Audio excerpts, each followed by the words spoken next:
Déjà 4 Vendée Globe terminés à son actif et pourtant Arnaud Boissière apprend encore et toujours.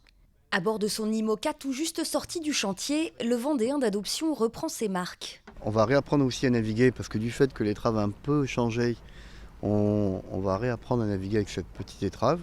On a spatulé l'avant du bateau, comme ça quand tu fonces dans une vague, ça va aider au bateau à ressortir plus vite. Donc là au quotidien, on accumule des données pour voir comment se comporte le bateau et voir l'évolution. Donc on réapprend. Autour du skipper, une équipe fidèle de 4 techniciens qui ont optimisé et pensé chaque recoin du bateau.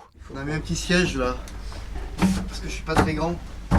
Un peu plus de confort également grâce à des améliorations technologiques. Le 60 pieds a notamment été équipé de caméras permettant de surveiller l'avant du bateau, mais également les foils.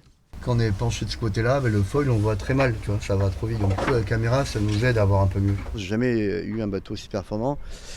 L'avantage de ce bateau-là, c'est qu'il est ultra polyvalent. C'est probablement le bateau le plus léger de la flotte. Donc à certaines allures, des allures transition, j'ai vraiment des cartes à jouer. Donc c'est à moi de tirer le bon du bateau au meilleur moment.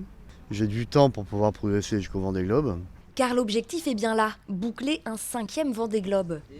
Arnaud Boissière est accompagné dans sa préparation par Gérald Vignard, le co-skipper avec qui il participera notamment à la prochaine Transat Jacques Vabre. J'ai quelques compétences en informatique électronique et comme les bateaux maintenant qui volent, là, ils ont des pilotes automatiques un peu intelligents.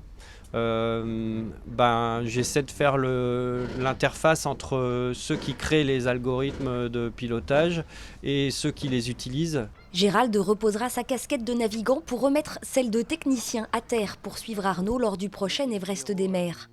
En attendant, vous pourrez probablement les apercevoir à bord de l'IMOCA jaune et bleu dans la baie des Sables, puisque les skippers vont enchaîner les sorties pour se roder avant leur prochaine course en double, la Guyadère Bermude 1000 Race, dont le départ sera donné à Brest le 7 mai prochain.